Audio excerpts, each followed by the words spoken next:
Good evening and welcome to From the Stacks, a program of the Cornwall Alliance for the Stewardship of Creation. I'm Cal Beisner, the president and founder of the Cornwall Alliance. And this week, our guest is Dr. Daniel Darling, director of the Land Center for Cultural Engagement at Southwestern Baptist Theological Seminary. And we're going to take a detour from our usual exploration of environment and economic development to address a different matter. Is your news diet helping or hurting you?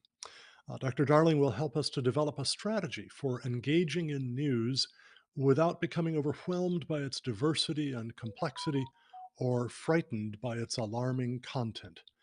Many media outlets across the political spectrum thrive in uncertain times, attracting eyeballs with headlines designed to raise the blood pressure and get the heart racing faster, says Dr. Darling.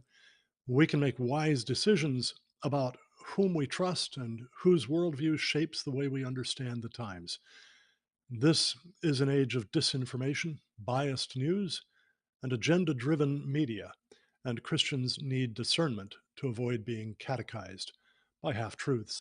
So stick with us, and we'll have some, I think, fascinating discussion about this. I think it's a very good article, and I'm looking forward to hearing more of what Dr. Darling will have to say about this.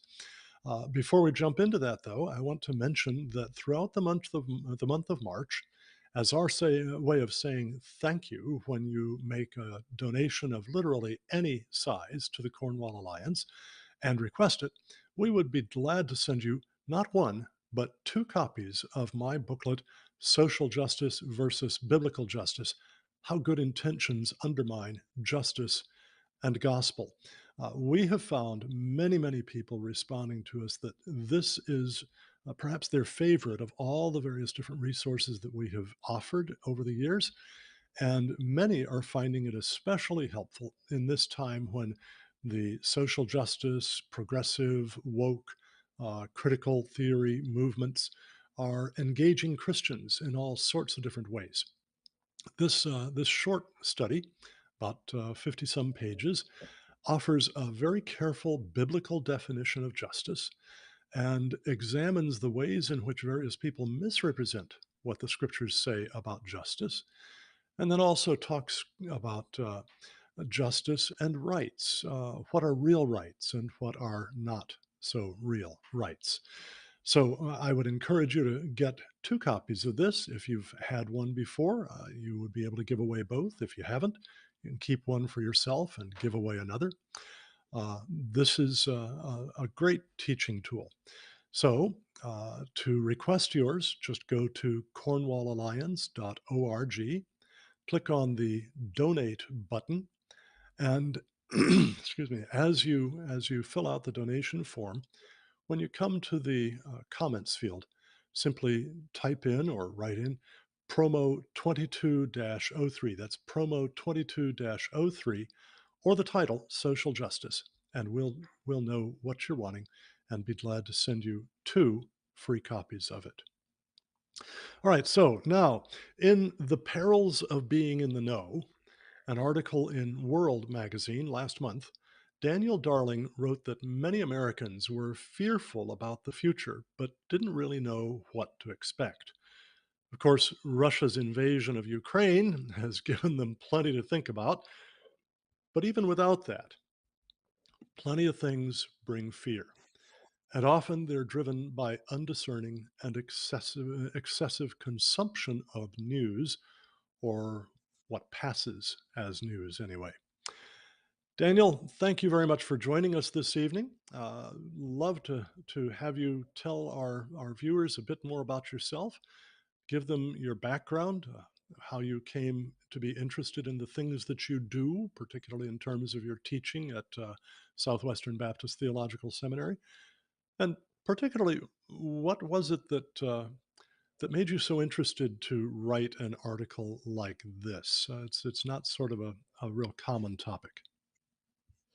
Well, thank you. I appreciate you having me on. I'm thankful for the work that you do, Dr. Biesner, and honored to be here with your guests. Yeah, as you mentioned, I'm the director of the Land Center for Cultural Engagement here at Southwestern Baptist Theological Seminary. I've worked in communications and public policy for most of the last decade. For about 6.5 years, I was a VP of communications at the Ethics and Religious Liberty Commission. I was a senior VP at the National Religious Broadcasters. I've also pastored. I pastored a church in the Chicago area for about 6.5 years. And I was an associate pastor just recently in Tennessee as well. Um, and I've been writing and speaking for, I don't know, a lot of these topics for a number of years. I'm a columnist for World Magazine, as you mentioned, and I'm a contributor to USA Today, and I've written several books. I wrote one book. My last book that came out in 2020 was a book called Away with Words, about kind of how we live on the internet, how we act, news consumption, all that stuff. So it's been a topic that I really thought about. There's a lot of conversation, and there has been in the last few years, about just the way that the digital age is changing the way that we, not only the way that we get our news, but the way that we think about the world. And if you think about Hmm. this, when I was a kid, um, I had two primary ways of getting news. It was the radio, because my parents chose not to have a TV. But even if you had a TV, you had the three main kind of news anchors. Maybe you had this right kind of when cable news came out, like in the 90s. And then you had the newspapers and maybe news magazines that were weekly or monthly. And so your news came slower. It was there weren't as many opportunities. When I was a kid, I just loved going down to the end of the driveway and getting those newspapers. Chicago Tribune, the Chicago Sun-Times, and the Daily Herald. So that's how we got news. We live in a much different age where there's, in some ways, it's been good in terms of the way that the news media has sort of been deregulated. So, you're not forced to have your news curated based on one perspective. Um, you can get news from a variety of sources. But in some ways, it's also hard because we've got news coming at us from all directions. Alerts on our phone, scrolling social media, friends that are texting us things.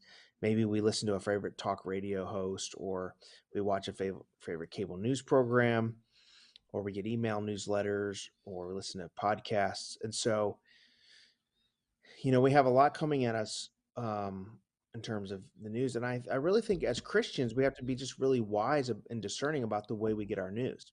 We can easily become, as I said in the article, formed and catechized and shaped by narratives and perspectives that may be true or maybe half true. And I really think this is an issue of discipleship. Um, when I was a kid, my parents rightly made sure that I understood that pop culture, uh, Hollywood and,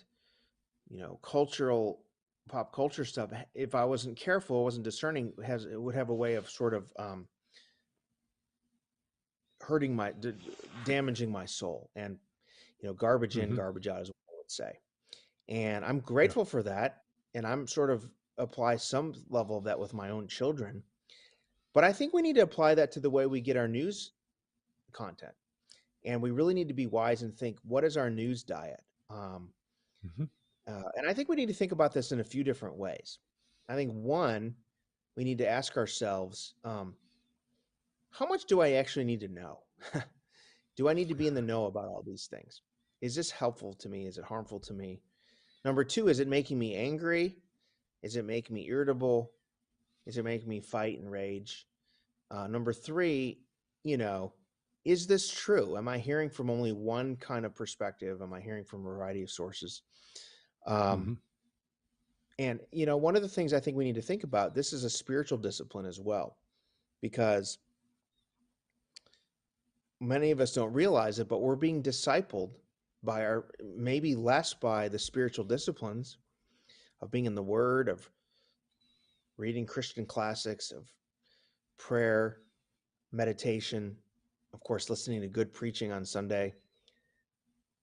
We're being formed and shaped, maybe, and discipled by our favorite pundits, our favorite Yeah.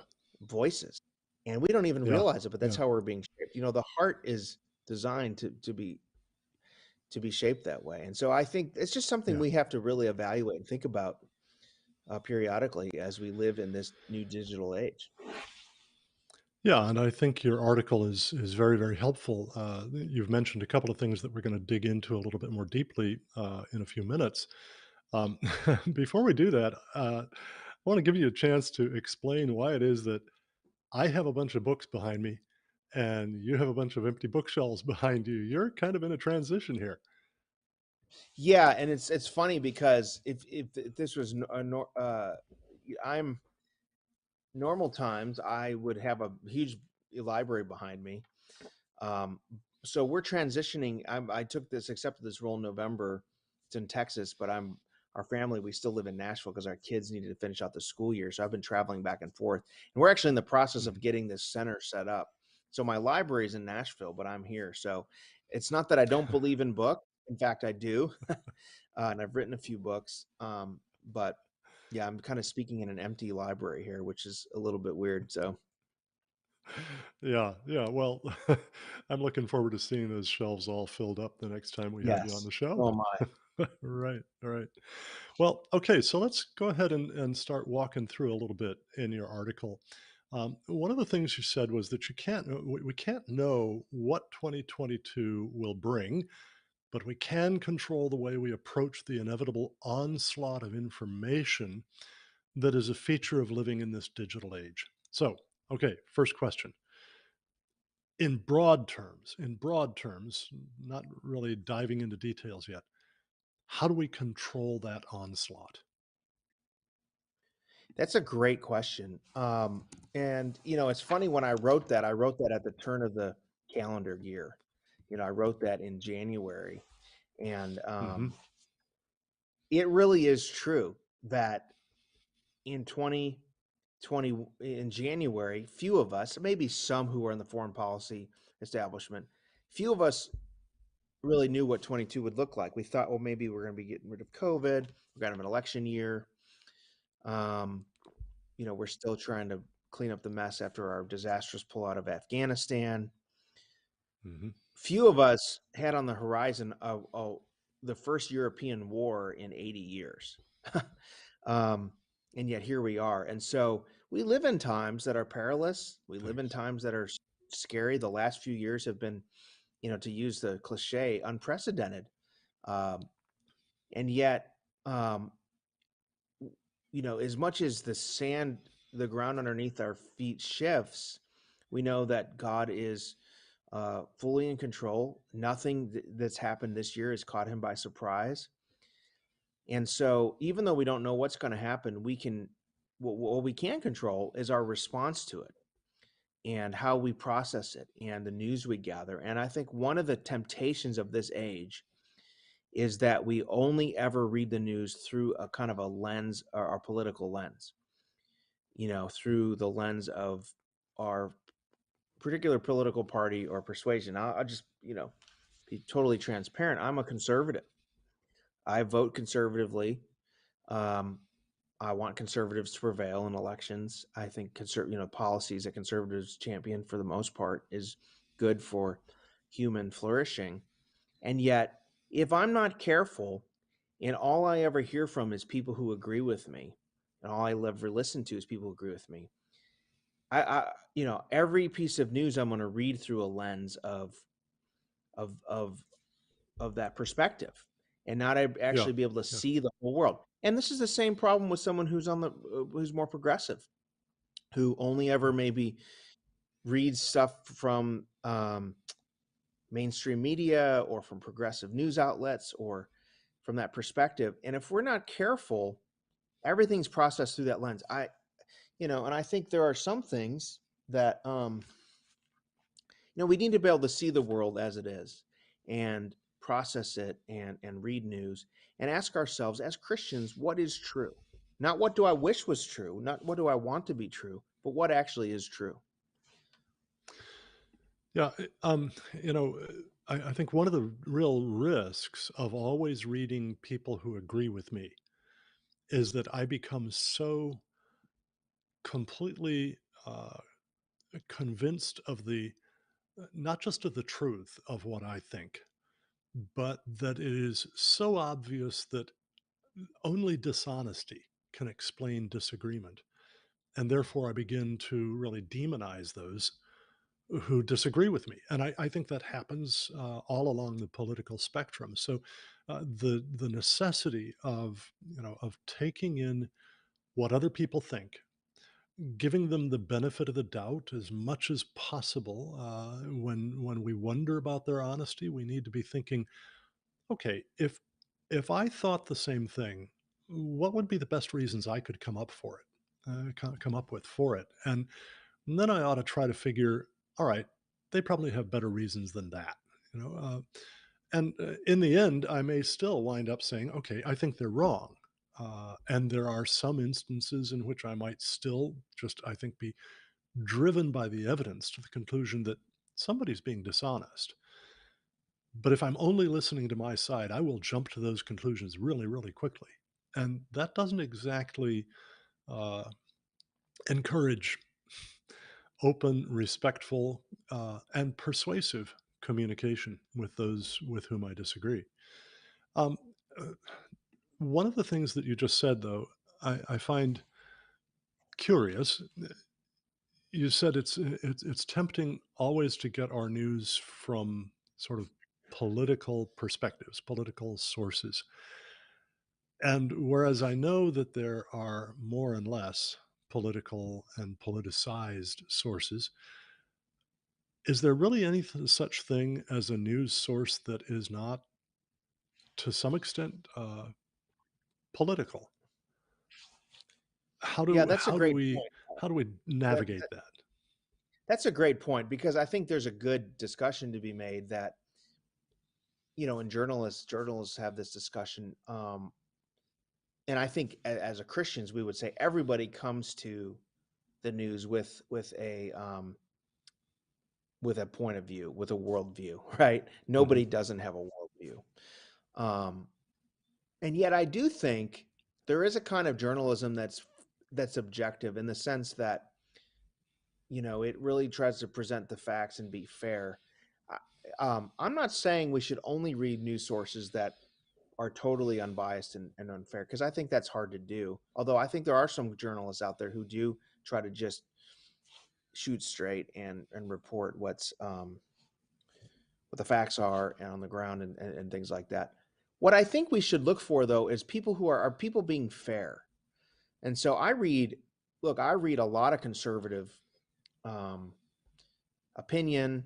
I read conservative journalists who report for conservative um, media outlets, and I know that they have a perspective, but they actually do really good journalism and are fair and will accurately report what's true from their side, from the other side. So they'll have an mhm. opinion that way. And I read some stuff from folks on the left who I disagree with, but who are nevertheless fair to the other Yeah, side. So I think that's kind of yeah, a way to think about it. I think the other way to think about it is, there's some things that are news and reporting and facts, you know, and some things that are opinion. And I read both. And so I think when we read yeah, opinions, especially on things that are not um, primary issues, but secondary and tertiary issues where good people can disagree on the right approach to things, reading opinions from across the spectrum to be challenged to say, okay, let's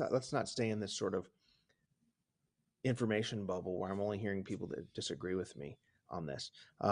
And I think one of the things we have to ask ourselves a lot is the Philippians 4:8 question: is this true? mhm, Uh, mhm, One of the things that is very tempting in this age, in this highly politicized, polarized age, is um,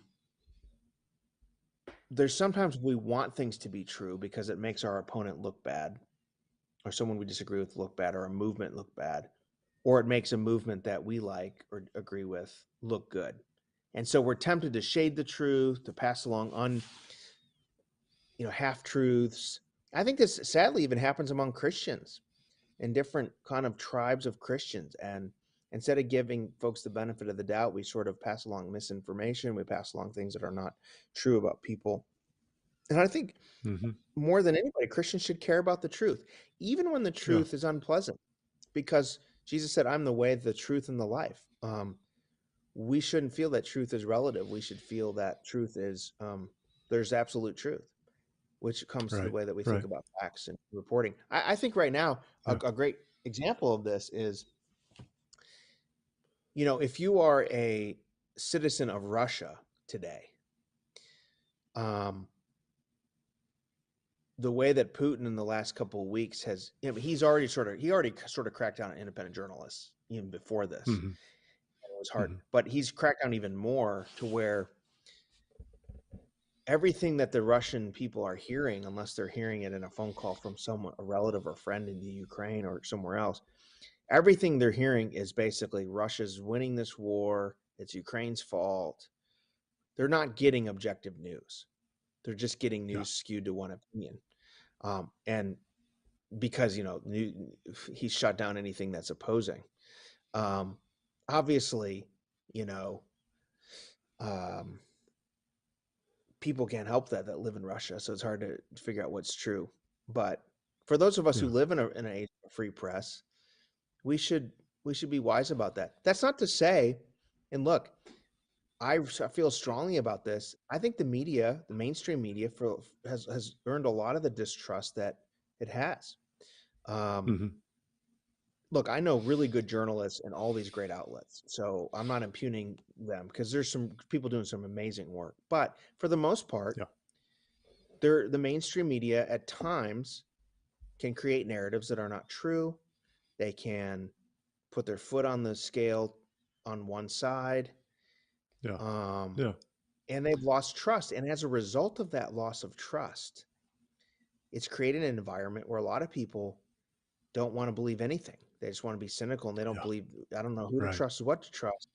This is why people fall into conspiracy theories and fall into some Yeah. of these things because they don't trust. And so I think we have a trust issue. So I think all this stuff goes together.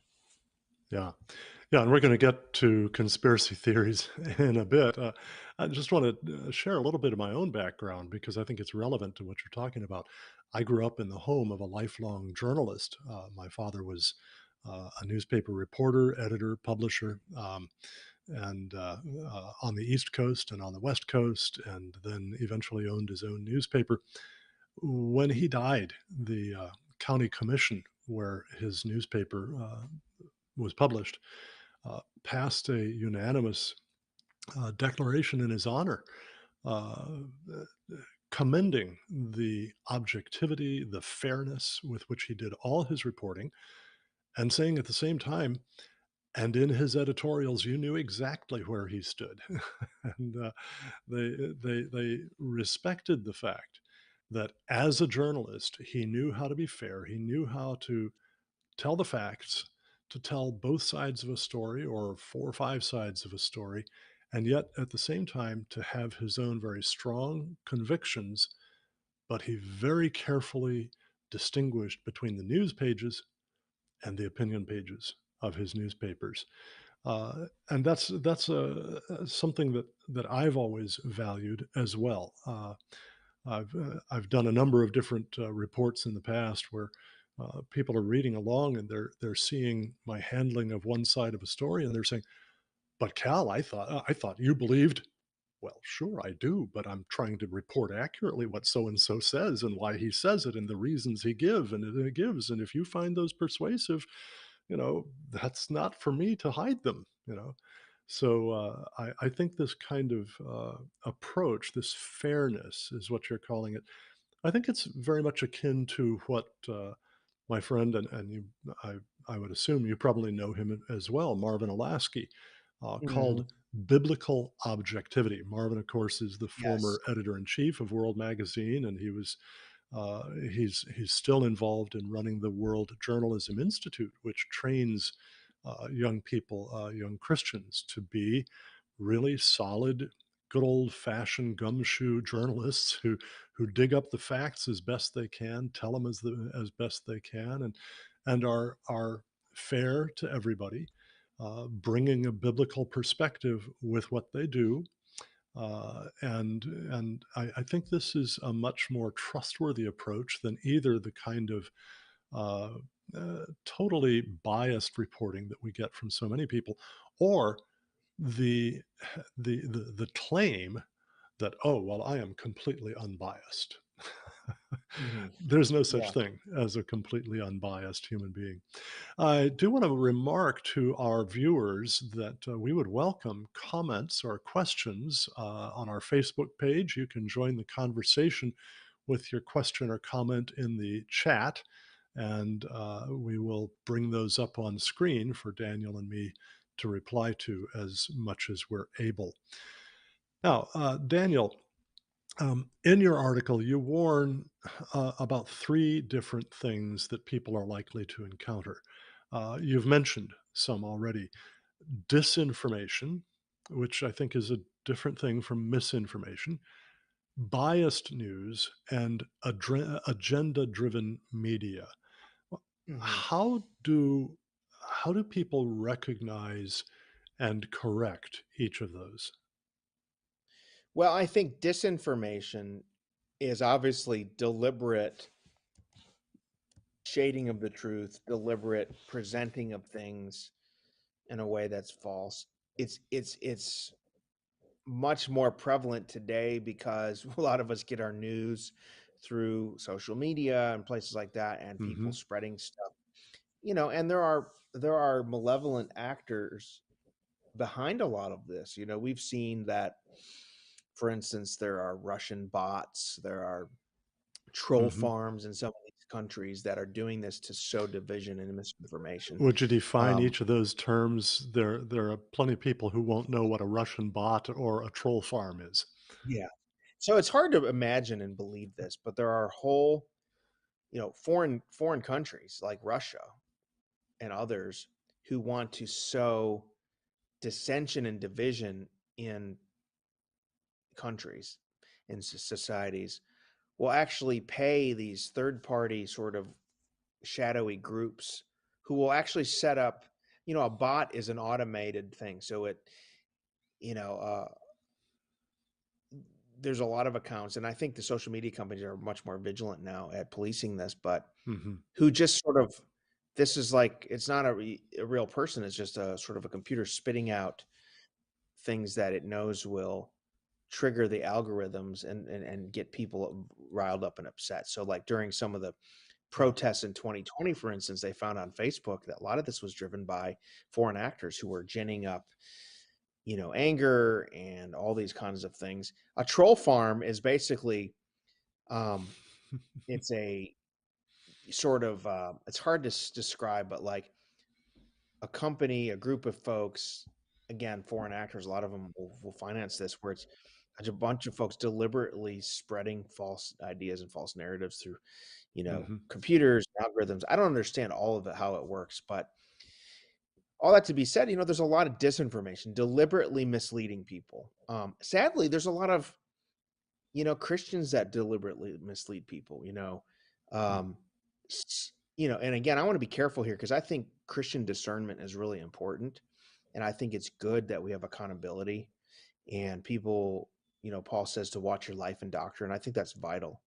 But Hmm. there's a kind of watch blogger, discernment blogger type who is always looking for sort of some gotcha moment, catching someone in a Yeah. sermon saying something that's unclear, or, this person is, did you know that they're part of this conspiracy or this thing?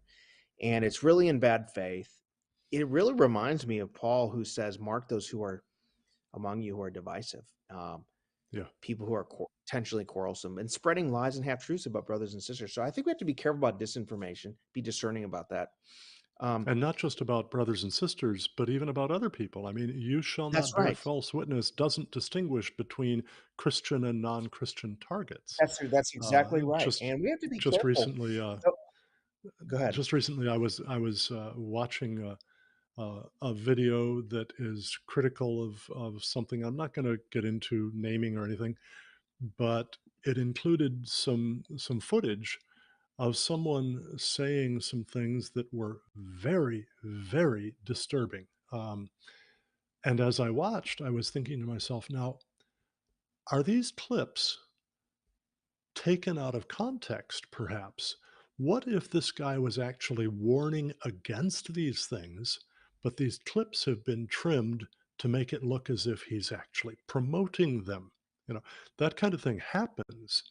And, in the end, as I watched that one, I eventually heard him say and do it with a tone of voice that was unmistakable, the things that just couldn't be explained that way. And I realized, no, this is for real. But we really have to be careful because it is so easy, especially with modern technology, with photographic manipulations, with sound editing and the like. It's really easy to make somebody come off as if he were saying one thing when in fact he's saying something very different or maybe even the opposite. Yeah. I mean, I agree with that. And, it's almost like we've forgotten that all these commands about our speech in the scriptures apply to what we do online. Not bearing Yeah. false witness, as you meant, sharing half truths, kindness and gentleness toward each other. That doesn't mean we can't have deep disagreements. We should Mhm. respond to error with, public polemics, people who speak in public, and a teacher, Bible teacher, someone who's saying something. I think it's good to respond. If they're straying from Christian orthodoxy, we can have meaningful debates about a variety of topics. But I also think we have to think about the words we use and spread, and we're responsible for that. So I think disinformation is a big part of that. I think agenda-driven news too is, look, I think it's good that there is, there's some news that I think is, as you said, there's biblically objective journalism. I write for World Magazine. World is Mhm. unabashedly conservative in their they're unabashedly conservative in their opinion and their news gathering. Um, but when they do journalism, they do really good work. I think National Review is another one where National Review is unapologetically Mhm. conservative, but they do some really good journalism. There's folks, more in the center or on the other side that have a perspective, but they do good. That's different than someone who is kind of driving a news story that's not true. And so I think we have Yeah. to be Yeah. wary of that. And so I think those are things. And then I think, again, we talked about bias a little bit. Everyone kind of comes with a bias, but can we cut through the clutter and be smart about what comes into our mind? I think the other thing, Calvin, that we need to think about is that we may not be thinking about is how much news do I need to know? And that's different based on Yeah. different callings, right? I think all of us have a responsibility to kind of understand what's going on in the world so we know how to love our neighbor well. Mhm. But not all of us are called to be constantly following the moment by moment machinations of every political party. Some of us do. If you work in public policy, if you're someone like me or you who writes on this stuff, who is tasked with helping the church understand this stuff, someone who's working in public policy, or if you're in a public office, you need to know what's going on. Yeah. But not everyone has known that depth, and I wonder sometimes, um, if sometimes we should back away and say, I Yeah. don't, there's a lot of news I don't need to know. There's a lot of things I don't need to Yeah. know about, right? That's not going to impact my daily life. Um, I actually think it's good sometimes that there's things going on we don't know about, right? Yeah. Yeah. Uh, I talk in my Keeps us book a humble. little bit. It does, and I think it actually there's a spiritual component here. Um, Mhm. I think in some ways it goes back to the garden. One of the temptations that Satan made of Eve was, you can be all knowing, right? If you Mhm. just follow me, you'll be all knowing. And it's this idea that there's things you don't know that you should know that God's holding out on you. And humans were not meant to bear the burden of being all knowing. There's a God who's all knowing, who's Right. omniscient. But we are Yeah. not meant to bear that. We are finite creatures with limits who are meant to worship an all-knowing God. And when we try to become all-knowing, I think number one, we're not built for that, and it's overwhelming the amount of data and information that comes at us. But number two, it's a way of saying that I'm in control and I don't need God. Yeah. And so I think we have to separate. This is one thing I talk about in my book, Away with Words. We have to separate. There's a quest for knowledge that is healthy, right? The Proverbs talk about the fear of the Lord is the beginning of wisdom. It talks about seeking wisdom, seeking knowledge. A curious mind is great to Yeah. Yeah. discover and explore God's world. It's a fertile mind. We're supposed to love God with all our minds. That is great. There's a difference between that kind of healthy search for knowledge and wisdom and curiosity and a kind of busybody that Paul condemns Yeah. Yeah. of kind of knowing all what's in the know and a sort of a tabloid knowledge. I call it kind of junk food knowledge, right? That doesn't Yeah. really feed our soul. And so, Yeah. a good example of this is, you know, I don't need to know every single thing that's happening with, say, my favorite pop star, the Kardashians or whatever, like, but then there are some quests for knowledge that are really good, reading a book about God's world or reading Yeah. theology or reading a biography. And so Yeah. I just think we have to be wise about that. A lot of the data, a lot of the stuff that crosses our timelines, a lot of the information, even political stuff, is not really useful and helpful to us. Does that Yeah. make sense? And yeah, it does. And I think that one of the things that we can do to help ourselves with this, actually, I'm going to, well, let me get into it this way. C.S. Lewis wrote a wonderful essay called On the Reading of Old Books. And in it, he advised that for every new book you read, you should read an old one. And if you don't have time for both, well, just read the old books.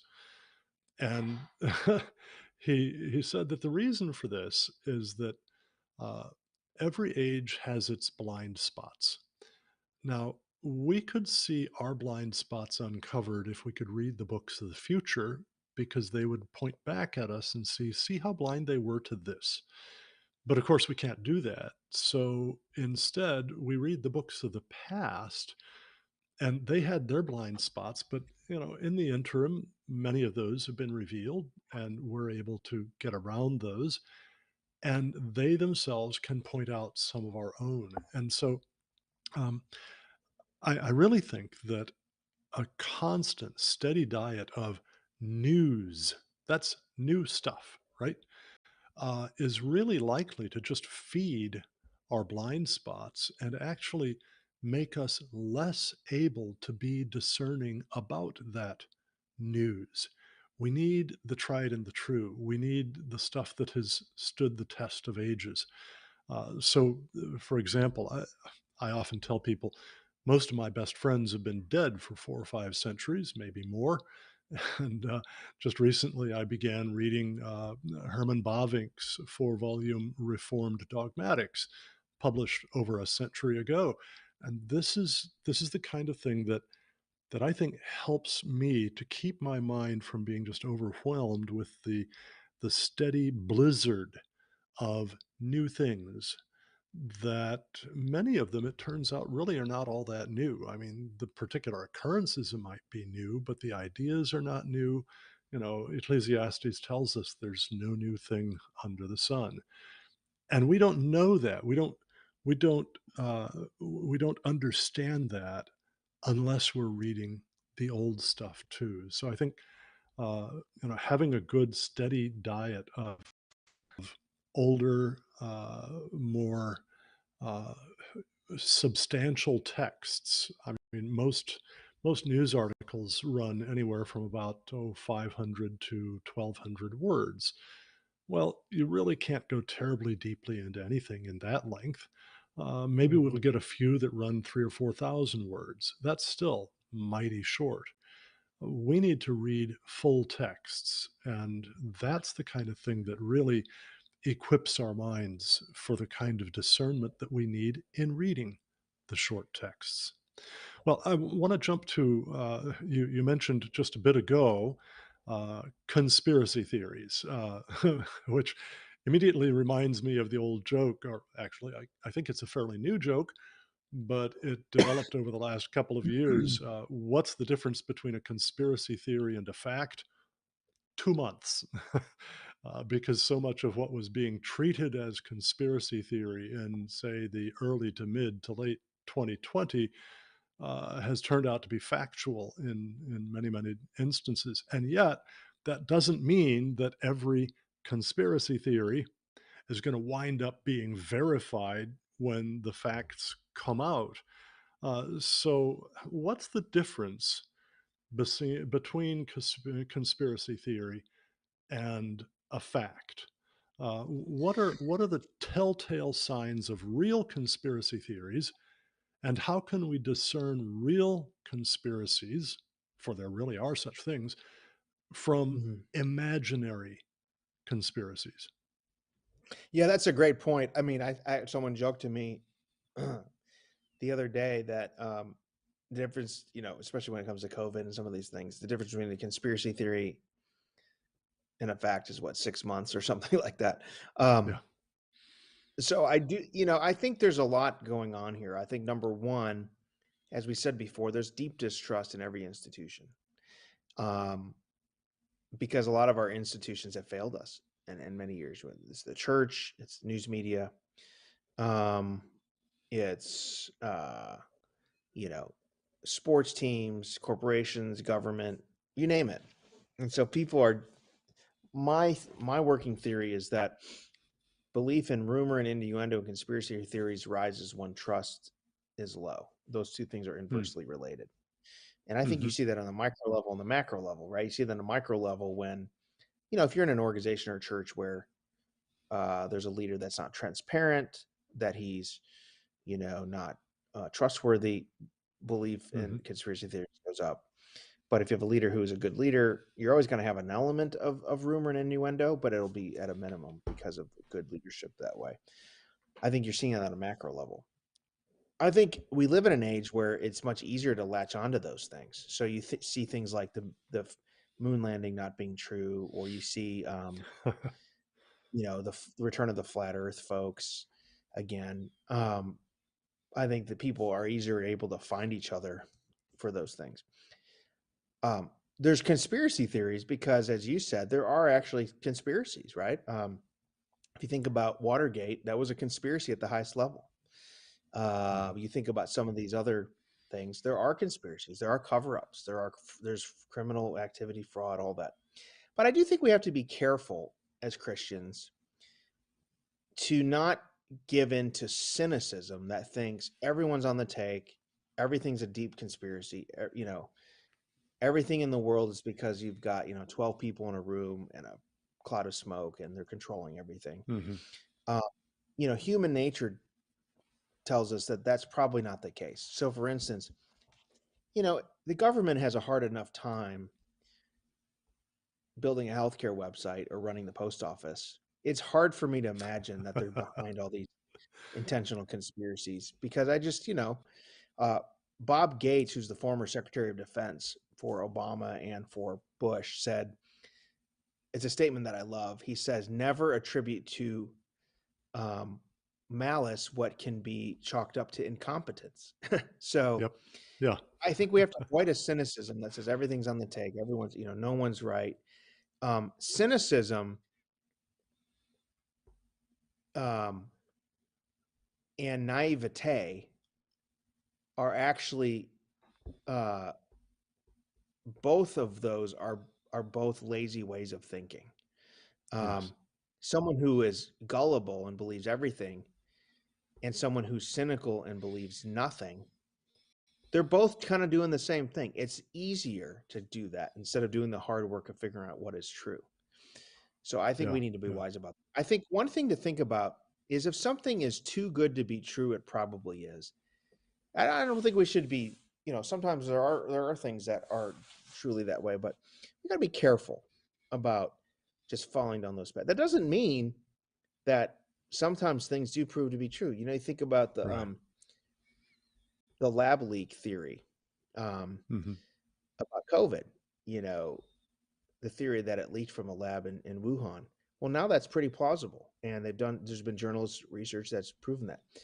If you espouse that theory a year ago on social media, you get kicked off. So I do think we have to be Right. wise about Right. misinformation, and yet I'm kind of nervous, honestly, about some of the ways that the term misinformation is being used in such a Oh, broad sure. sense that it's being used to shut down any alternative ideas and Yeah. opinions. So we have to be Yeah. careful about that and chalking everything up to conspiracy theories. That being said, Yeah. I as Christians, I don't think we should necessarily go down that road all the time. Yeah. What is true, Your you Bob know? Gates quote, I think, is really quite telling. Don't don't attribute to malice what can readily be attributed to incompetence. Right. And another one that I really like is from Chuck Colson, who, of course, was actually caught up in the Watergate conspiracy. And Colson, I think he made a really wise observation about conspiracies, and that is that they tend to be pretty short lived. And you referred to human nature for the very fact of human nature, because people love to spread secrets. You had in Watergate, you had something done that was initially known of by just three people. And within a few days, it hit the newspapers. And Yeah. it just couldn't be contained. And so people who are caught up in conspiracies are themselves very likely to reveal the reality of those conspiracies, and then it all falls apart because, of course, once it becomes public knowledge, the secrecy can't continue. Um, And I think y it goes back a little bit to our motivation. Yeah, Sometimes we want things to be true. right. One of the things about conspiracy theories that everything's tied to one thing and there's a malevolent group that's controlling everything. Behind our belief in that is a kind of false comfort Mhm. of in explaining why the world is so broken. Um, as Christians, I don't need a theory that explains everything like that because I have scripture which tells me the only really true conspiracy is the one that has been going on since the Garden of Eden, that the seed of the woman and the seed of the serpent will violently clash, and that Yeah, there is a prince power of the air. Uh, there's rulers of darkness, and there's a spiritual warfare, and the world. But then I also take comfort in the fact that Christ has crushed the head of the serpent, and he has defeated sin and death in the grave, and he's coming back to yeah, renew and restore all things. So my comfort is not in, ooh, I know this secret knowledge that explains everything in the world. It's that no, I know Christ who is coming back to renew and restore the world. Um, and so I don't need the false comfort of a conspiracy theory. I can rest in the knowledge of who Christ is. And the Bible tells me what is happening, right? It tells yeah, me that we're in a yeah, broken world, a sinful world, and there's a devil behind these things. Um, yeah, and I think in some ways, again, it goes back to our desire to be all knowing, our desire to have it goes back to a kind of a Gnostic mhm, um, sensibility of that there's this secret knowledge if you really knew and if you really understood, then you would know this. And that's kind of more Gnosticism yeah, than anything. yeah.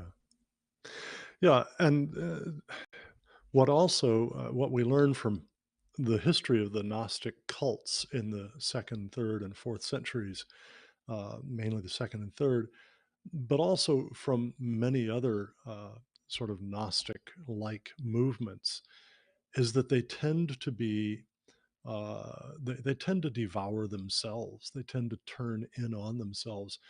Again, we can look to C.S. Lewis for some real wisdom about this in his book, That Hideous Strength. Of course, he writes about this National Institute for for Coordinated Experiments that is really very, very dangerous and threatens to undermine the liberty of Englishmen.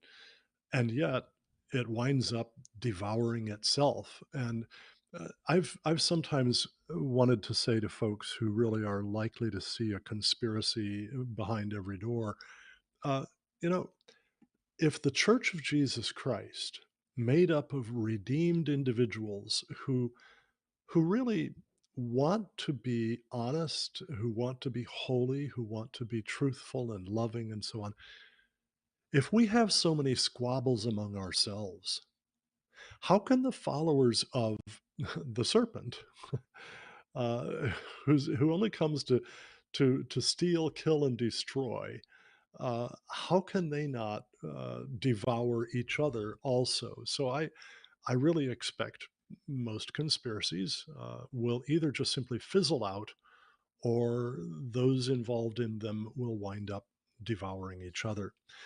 Now, I want to skip to another part. I don't want to jump over this. You mentioned that both conspiracy theories and headlines from major news outlets, and of course, they never promote conspiracy theories, right? or did we learn something different from the alleged Trump-Russia collusion claims? But Right. anyway, both of these can engender deep cynicism about our neighbors, whom we Hmm. are called to love. So, what can we do to replace that cynicism, especially about people with whom we vehemently disagree, with genuine understanding and real love? That's a great question. And by the way, I do want to say, conspiracy theories can go in all directions. So it can be the Yes. crazy uncle on Facebook who, thinks Hillary Clinton is head of a pedophile ring. It can Yeah. also be Yep. a once respected news organization that is peddling false information about Russia and Trump, um, or just the deliberate spreading of untruths. I mean, I think of the way that, Yeah. not to delve into this issue too much, but the way that we're all sort of just supposed to nod our heads at the sort of you know conversation about a man can be a woman and a woman can be a man. We all know that's not true. We all know what science reveals, what gender reveals, but in some ways that's kind of a deliberate misinformation of saying Hmm. of saying things that are not true. Um, but like you said, how can we love each other that we vehemently disagree with? I think first of all we have to see people for who they are. They're created in the image of God. They have value and worth and deserve respect.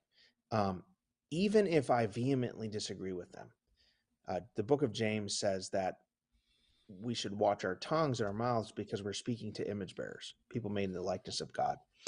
Um, so we have to first remember we're speaking to image bearers. I think it's important online because online we can tend to forget our humanity and either see ourselves as kind of a rage bot, an avatar, or see others as an avatar. And when we are arguing online, we're not arguing with pixels, we're arguing with people.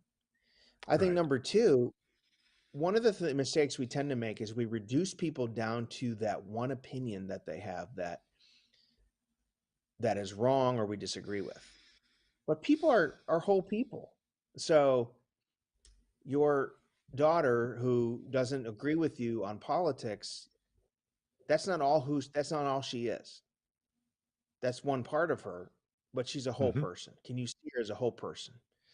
That neighbor who annoys you, that person on Facebook, crazy uncle who posts stuff, or that super woke, teen or whatever.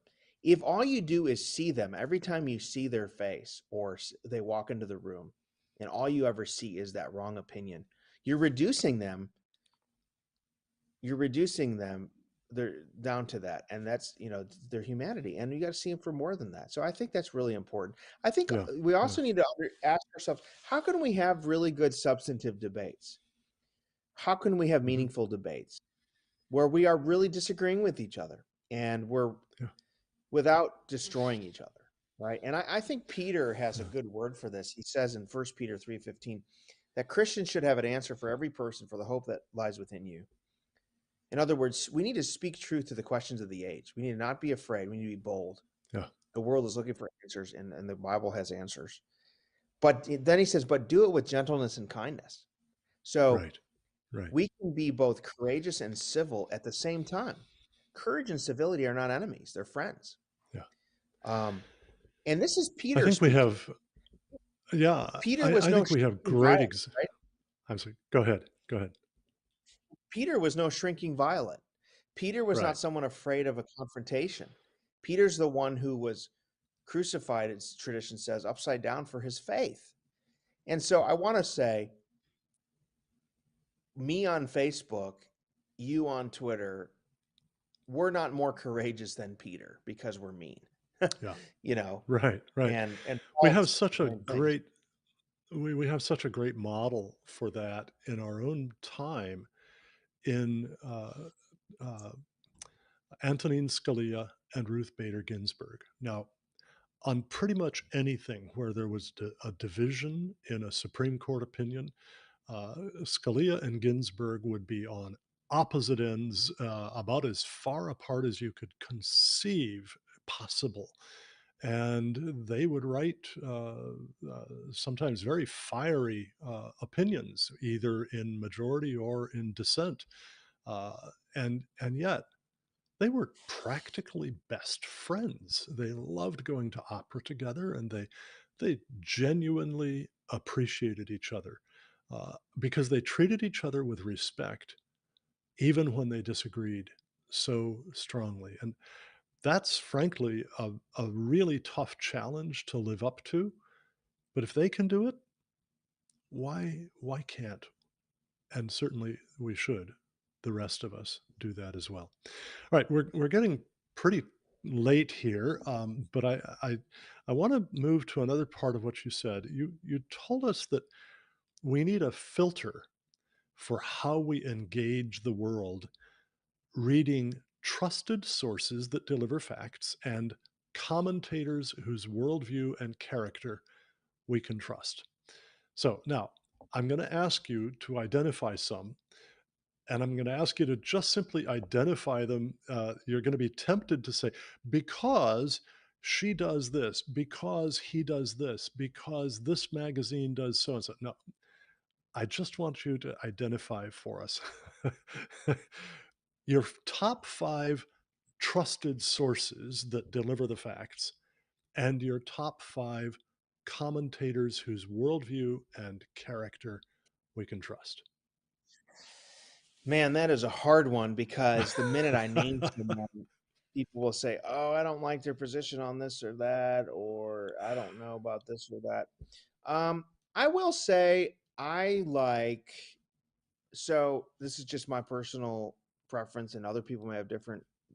There are actually Sure. a lot of really good sources out there. So, um, I like to read. Like I like the, I'm biased because I write for World, but I like the journalism of World magazine. People like they do really good journalism. I think Christianity Today, whether you agree or disagree with some of their opinions or whatever, I think some of the journalism they do is really good. Um, um, so in the Christian world, there's several others that do really good work as well. I think when it comes to world news, there's an outlet called the Dispatch that is Hmm. conservative leaning, but they do some really good journalism. Now, again, you're not going to agree with every opinion that's published there, but when they do journalism, they've got some really good journalists on their team there. I think some of the mainstream places, even though I disagree with some of their opinions, do some good work. So, um, like when it comes to say covering the war, the foreign policy, even though the New York Times is super left wing on a lot of stuff, Yes. some of their journalism and their foreign correspondents are really good. They're doing some really good work, and so I think you know, um, I trust those. I trust some of. It depends who it is that's doing it. Hmm. I'm trying to think out loud. I like in terms of cable news.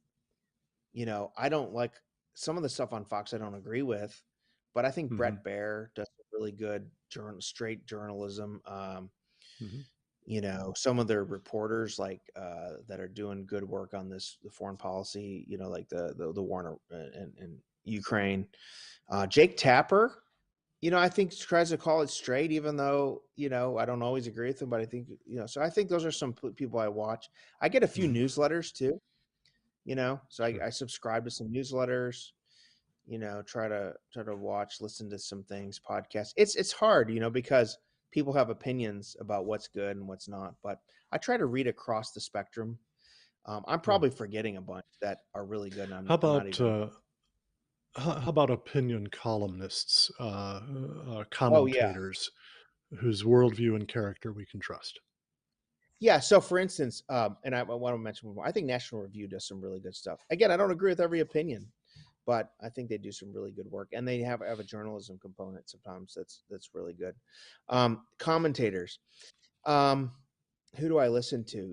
I really trust. Let me mention one more. World Magazine has a podcast called "The World and Everything in It." It's a Yes. 30-minute summary of the news, really well produced, really well reported. It's really really good. I like that a lot. So do I. I Um, listen to it pretty much every day. yeah, and my wife, she's not as involved in stuff as I am, but she listens to that every day and feels like she knows what's happening. Um, in terms of commentators, um, people I read, I mean, I read everything that Peggy Noonan writes. Hmm. I like George Will. I read everything David French writes. I don't always agree with David French. I think sometimes Hmm. he is a little bit, there's some things I don't agree with him that he writes. I think Al Mohler, has a good, in terms of his briefing. Um, Good on ethics and policy and thinking through from a Christian perspective. Hmm. Um, I like Jonah Goldberg at the New York at the National. He's at the Dispatch now. I'm trying to think off the top of my head who I like to read their stuff. Ross Douthat at the New York Times, a conservative. Hmm. Like his Hmm. perspectives, I think he's fair.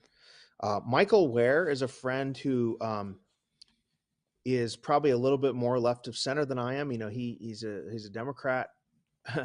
Don't hold that against him, but he writes some really good stuff. I think he's fair.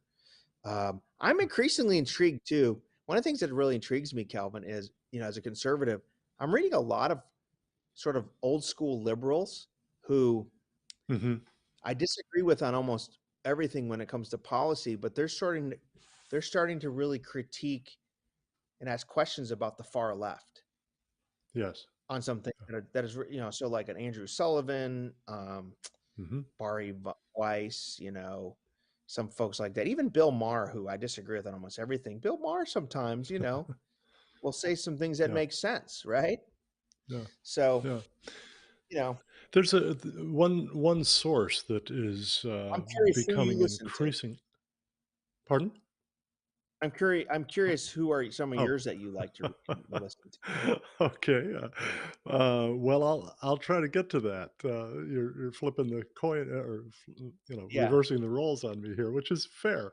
But before I do that, one source, one news agency, and frankly opinion agency, uh, that's becoming increasingly widely followed among a lot of conservatives and Christians, is Epoch News, or what is it? Epoch Times, Epoch News. I can't remember now which the name is.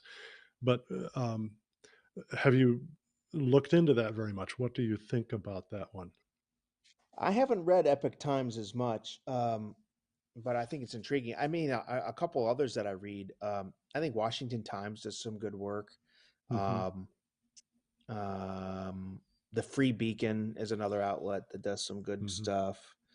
Um, Washington Free Beacon when you come to national politics.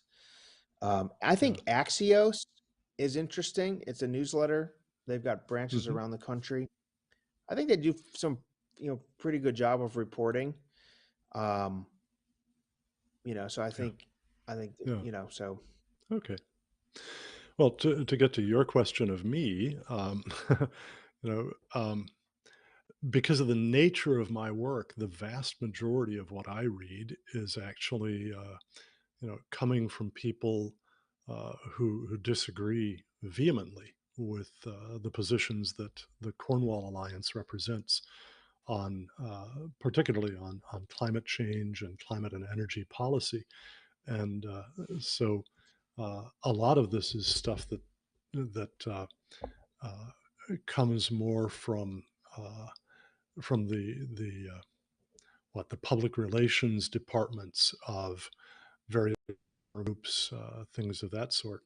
And of course, I will read articles in the New York Times, the Washington Post, Reuters, the London Times, on, Scientific American, Science, Nature, and so on. Yeah. All of these, uh, I just have to go to these sources because that's where a lot of the conversation is in the fields of science and policy, economics, that sort of thing. Um, World Magazine. I actually had an article in the very first edition of World Magazine, and for about the Is that first right? decade, I was in there pretty close to every issue for about the first decade. Joel Bells and I go back a good long way, I think to about 1981 or two, and Marvin and I go back to 1984. So I love World Magazine. I don't always agree with it. Sometimes I disagree with its columnists. Sometimes I fault some of its news coverage. Hey, that's life. I mean, none of us is perfect. I'm sure that Marvin has disagreed with me on some things, and Joel has too, and that's fine. This is how we act as iron sharpening iron with each other. Um, uh, So let's see. For some other sources, I frequently find, in addition to National Review, which you've named, Washington Times, the Washington Examiner, sometimes the Federalist, and often American Spectator and American Thinker. The Spectator out of the UK often has very thoughtful pieces, and as often as not, I don't agree with them, but they're at least thoughtful. Um, so I pull from quite a lot of different sources. Um, okay, so we really need to kind of bring this to a wrap here, but uh, let's see. You wrote that. I had several other things, but I think we're going to have to bring it up here.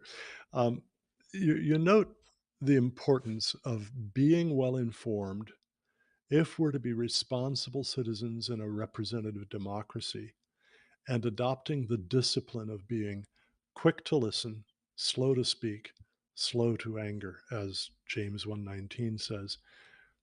Doing this as a means of loving our neighbors.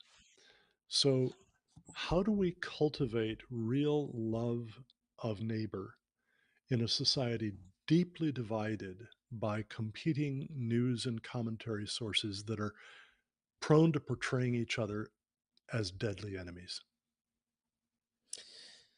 That's a great question. I think first of all, we need to slow down. We don't realize we don't have to react to everything. We need to think through it. Like James' word in the first century is good in the 21st century. Um, Yeah. that I think today we might say, let everyone be quick to get the whole story, slow Yeah. to uh, post, and slow to digital rage. I think we need that in this age. That means slowing down. I think we also need to I don't think we should be naive. I think we should be discerning, but give each other the benefit of the doubt that the person who disagrees with me may not be doing it from a position of malice, but from deep convictions, or maybe they don't know, are uninformed, or whatever. There's a lot of this kind of like motive guessing. Oh, they're just doing that because they want to be seen, or they want to be a thing, or they want to be noticed by this crowd, or affirmed by them. I think we need to reject some of the labels, online, like, well, that person's a member of Big Eva, or that person is a Yeah. nationalist, or that, and things are way more complicated than those things. And so we need to love each other. The Bible says, First John over and over says, if you don't love your brothers and sisters in Christ, you don't love God. Um, And that's how we Jesus says, show, love your enemies. right, even love our enemies. And that's how we show that we're with Christ. Doesn't mean naivete. Doesn't mean we be soft or that we Right. cave on the great moral issues of the day. I actually think we make a more compelling argument when we do have the spirit, exhibit the fruits of the spirit. And so I think that's kind of what we need to think through. Yeah. Great. Well, Daniel, thank you very much for joining me tonight. Do you have some closing comments for us? In particular, what gives you hope today? That's a great question. I mean, first of all, I'm grateful for having the opportunity to be on here to talk about these issues. Uh, what gives me hope is this: is that Christ has promised, "I will build my church; the gates of hell will not prevail against it." That Christ is building His church, mostly among ordinary people around the world. Uh, God is at work in the world today. We're tempted to think, well, God was only at the work in the world, Billy Graham's day, or in, you know, uh, during the Reformation or something like that. But God is at work in the world today, and He's Mhm. um, drawing people to Himself. Jesus saves. What gives me hope is Amen. the resurrection. That if Jesus really did rise from the grave, changes everything. Um, and that doesn't mean we're not human and we don't have fears. We don't get nervous about the world around us, about the people in power. But I really do believe that God is on the move. What gives me hope is the church. I love the church. Mhm. God is at work in His church. Um, and I'm encouraged about the next generation of Christians who really are love Jesus and want to serve their neighbors and share the good news of the gospel. And so that's what gives me hope. And I'm at an institution here that is we're surrounded by, now I feel like an old guy saying this, but even at 44, I'm surrounded by these students here who are coming here to learn theology, to learn ethics, to learn how to take the good news of the gospel around the world. Um, as a Southern Baptist, I'm encouraged by our own denomination. I mean, we have people around the world. Mhm. Some of the most dangerous places in the world, our folks are there sharing the gospel and helping meet human needs. And that really encourages me in a world that is broken and difficult. Great. Well, thank you again. And I am going to be praying for you as you settle into your position there with the Land Center at Southwestern Baptist Theological Seminary.